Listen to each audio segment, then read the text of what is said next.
I'm Simon Whistler, you're watching TopTenzNet, and in today's video we're looking at the top 10 most powerful superhero teams. If you're a fan of comics, you might have wondered in a fight what superhero team would win. It's a relevant question right now, with Marvel's current series, Avengers vs. X-Men, making waves. There are a lot of superhero teams out there, but only the toughest ones made this video. So, let's get started. The top 10 most powerful superhero teams.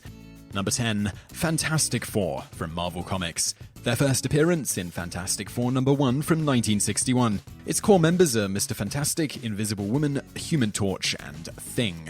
With the unsurpassed intellect of Reed Richards on your side, there are not too many situations that you can't get out of. More to the point, in terms of a head-to-head dogfight with other teams, Reed gives the Fantastic Four a tactical dimension that many other teams don't possess. Sure, Captain America is a military tactician, but he's not going to figure out the best way to deal with an opponent that might entail luring them into a trap that will maroon you in the negative zone or something. But when it comes to firepower, let's not forget that Susan Richards isn't a slouch by any means. Not only is she hands down the most powerful member of the team, you can make an argument that she is one of the more powerful characters in comics, period. When you add in Ben Grimm's strength that allows him to go toe-to-toe with Hulk-class foes and Johnny Storm's heat-based powers, you have the ingredients to be a contender. So while there are only 4 of these guys, they can still take opponents that are twice their size. The fact that they have been together forever, they probably have the most stable roster of any team, save for the Elementals, means that they work extremely well together, and we all know how important teamwork is for success. Number 9, The Elementals, Texas Comics and Comico. First appearance, Justice Machine Annual number 1 from 1983. Core members, Vortex, Monolith, Morningstar, and Fathom. Yes, there are only 4 members of this team as well. That said, these are 4 very powerful heroes, and they almost always have to deal with numbers that exceed their own. They also have one very important thing in common. They're all dead, having been resurrected by enormously powerful elemental spirits. Naturally, each was granted control over a respective element. Fathom got water, Morningstar got fire, Vortex got wind, and Monolith got earth. What's more, they are all essentially granted immortality, as they do not age and can heal from any wound. And let me tell you, the Elementals did not have any problem whatsoever with dishing out violence, including death. These are not your ordinary heroes who were busy stopping bank robbers. They were, in fact, superpowered soldiers who were created specifically to battle an evil force that was threatening the universe. As such, fighting is what they do best. The very nature of their powers, from Monolith's super-strong golem form to Vortex's devastating command of the wind, make them a very formidable team. Number 8, Squadron Supreme from Marvel Comics. First appearance, Avengers number 85 from 1971. Core members are Hyperion, Power Princess, Whizzer, Dr. Spectrum, and Nighthawk. I know, these guys are just a copy of the JLA, blah blah blah blah blah. I've heard the arguments, and I even agree with some of them. However, I still like the flawed nature that always seems to permeate Squadron stories. Besides, these guys are still pretty damn powerful and hard to deal with in a fight. Since these guys are pretty much a mirror image of the JLA in terms of powers and capabilities, it should go without saying that they possess the ability to deal with a wide variety of threats. The only real drawback with these guys is their personal drama, and sometimes questionable ethics, which tend to put a damper on their team cohesion. Remember, these are the guys that basically decided to take over the world for the betterment of mankind, which ultimately led to members leaving the team. But as teams like the Avengers are well aware, when the Squadron has their act together, they can bring it with the best of them. Number 7, Marvel Family, Fawcet Comics and DC Comics. First appearance, Captain Marvel Adventures number 18 from 1942. Core members, Captain Marvel, Mary Marvel, and Captain Marvel Jr. These guys are not strictly a team, and more of a family, as their name implies. Still, with the combined might of Captain Marvel, Mary Marvel, and Captain Marvel Jr., you can't ignore these people. True, there is a ton of cheese, such as Lieutenant Marvels named Tall Marvel, Hill Marvel, and Fat Marvel, and a lot of stories featuring the big red cheese border on the ridiculous. Still, you're dealing with 3 to 6 individuals with power levels close to Superman.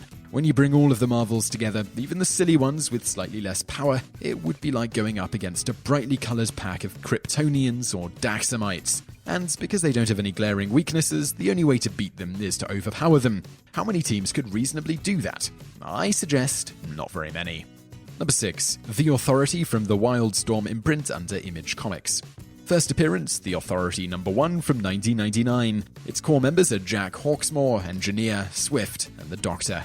These guys operate on the motto of by any means necessary, which should be a pretty good indication of how badass they are. Having started out as Stormwatch's cover-ops team, the original members understood the need to get the job done outside of normal superhero protocol. The idea behind Stormwatch was to have a team in place that was powerful and capable enough to keep an eye on and possibly take down any superheroes gone rogue.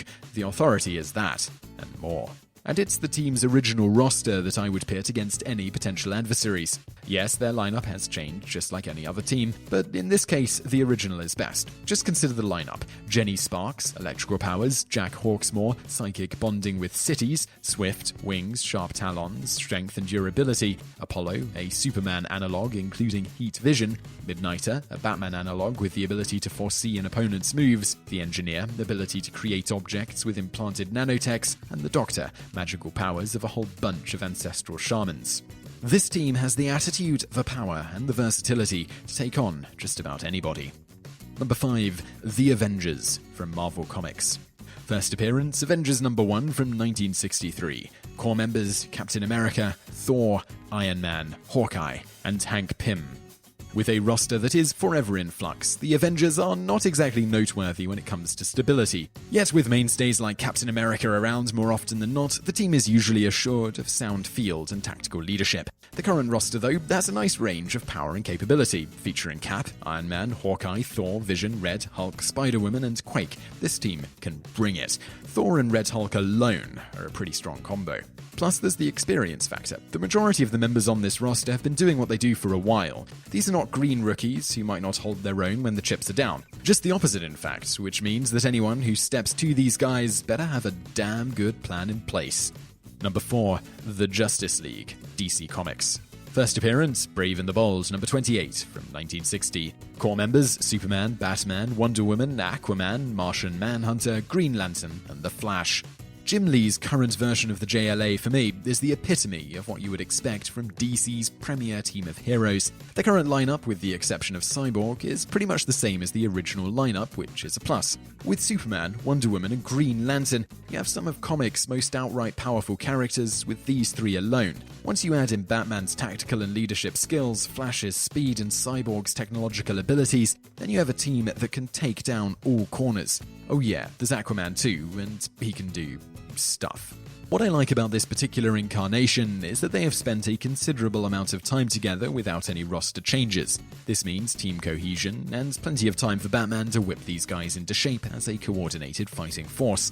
And remember when the JLA went up against the Avengers back in the day? Yes, it was a different roster, but that series gave a pretty good look at what the JLA is capable of against the competition. And while I'm confining the team's formidability to the current roster, just like with the Avengers and X-Men, the JLA can call on a wide range of auxiliary personnel to help out in a pinch.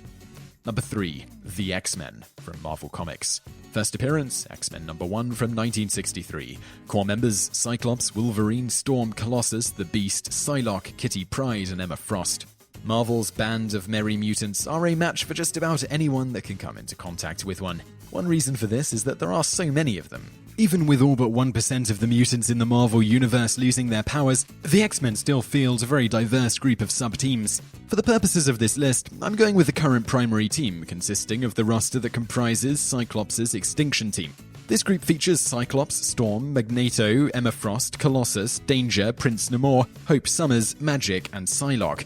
Consider this. 2 of these members, Magneto and Namor, are known to have fought off whole teams of heroes on their own, the Fantastic Four, the X-Men, and the Avengers, to name just a few. If one guy is able to fight a whole team by himself and your team has 2 such members, then you're probably good to go for a while. Add in Hope's ability to copy anyone's power, Storm's weather-based powers, as well as super strength, mental-based powers, force beams, and holographic abilities of the remaining members, and you have a team that is positioned to do exactly what it sets out to do: protect mutants and present an intimidating force. Plus, this team can call on any number of semi-independent X-Men teams for assistance. This would include Wolverine's team as well, in a pinch. All of these guys train heavily to master their powers and work together as a fighting force. This is what they do, and they do it better than almost anyone else. Number 2. Shi'ar Imperial Guard from Marvel Comics. First appearance, X-Men number 107 from 1977. Core members, Gladiator, Electron, Warstar, Hussar, Oracle, Mentor, and Pulsar. True, the Imperial Guard is not by strict definition a superhero team. Rather, they are a collection of superpowerful agents of the Shi'ar Empire whose main mission is to safeguard the realm, enforce law and order, and protect the royal crown. So, close enough. The Guard is another Marvel grouping that essentially pays homage to a DC creation, namely the Legion of Superheroes. As such, the Guard has a pretty big roster, considering they have to concern themselves with the protection of an empire that stretches across a good portion of the galaxy. Over time, roughly 65 members of the Guard have made an appearance. However, the original incarnation only had 15. Gladiator, Electron, Oracle, Mentor, Fang, Starbolt, Skintilla, Titan, Astra, Smasher, Nightshade, Magic, Pulsar, Hobgoblin, and Tempest. Using this version as my base, we'll see a roster that not only has a wide array of powers to bring to bear in a conflict, but also can cause a hell of a lot of damage. These guys do everything from shapeshift to telepathy to conjuring magic. Gladiator is the primary guardsman and the most powerful, having gone toe-to-toe with the likes of Thor and Black Bolt, so you know he's the real deal. In fact, the Guard has taken down the X-Men, the Inhumans, and pretty much anybody else they have run up against. Because of their numbers, again, there's a whole lot of them, and the capabilities they bring to the table, there's really only one team that could reasonably stop these guys. Number 1. The Legion of Superheroes from DC Comics. First appearance, Adventure Comics number 247. Core members, Ultra Boy, Wildfire, Mon-El, Cosmic Boy, Brainiac 5, Lightning Lad, Saturn Girl, Dream Girl, and Timberwolf. This would be that team. The Legion is the premier group of heroes from the far-flung distant future of the DC universe, the 30th century to be exact. The group, unfortunately, has endured all kinds of reboots. Fortunately, they finally seem to have gotten it right in the current incarnation, which is basically the original group back as it was pre-Crisis. Legion bylaws cap their roster at 25 members, and the group generally maintains a membership that is close to that number. If nothing else, their sheer numbers provide a powerful punch that few other teams can replicate with standing lineups. It is the current lineup that we are using for this list. The roster features heavy hitters like Mon-El and Ultra Boy, and provides versatility with characters like 12th level Genius, Brainiac 5, and precognitive Dream Girl.